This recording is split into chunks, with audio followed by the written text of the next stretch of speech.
Hello everyone. Today I will introduce the next tense, past perfect tense.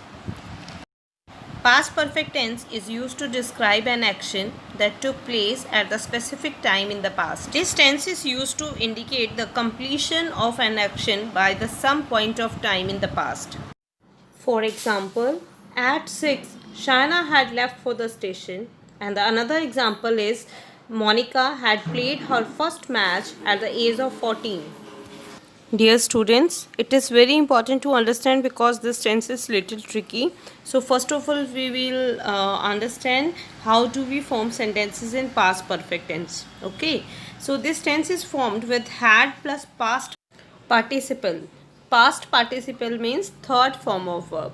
For example, I had finished writing my first book by the year 2000.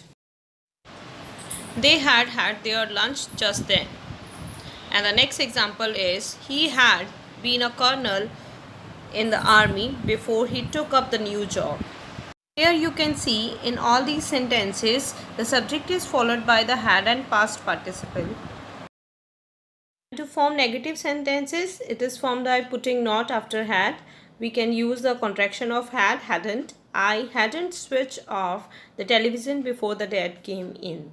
And the another example, when we reached the theater, the doors hadn't been shut.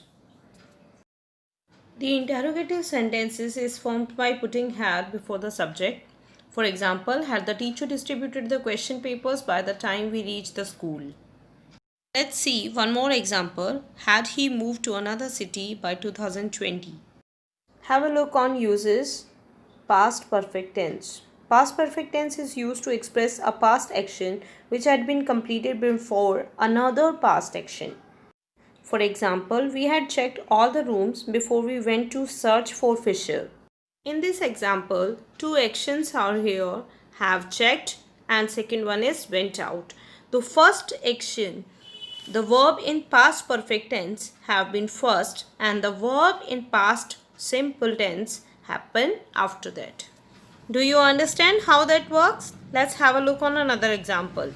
I had already done the task when the teacher announced a surprise checking. Here is two actions. The first one is past perfect tense and second one is simple past tense. That means past perfect tense is used to express occurrence of two actions or events one after another. So remember that student, the past perfect tense generally appears in the combination with simple past tense. Okay. The past perfect tense is also used to express unfulfilled desire of the past. Unfulfilled desire means the wishes that could not be fulfilled. So let's see the example. I wish I had worked a little harder before the exams. And the second example is, if only he had valued the love of elders. The next is, past perfect tense is also used to express impossible condition of the past. If you had run faster, you would have won the race. And the second example, if he had written neatly, he would have got better marks.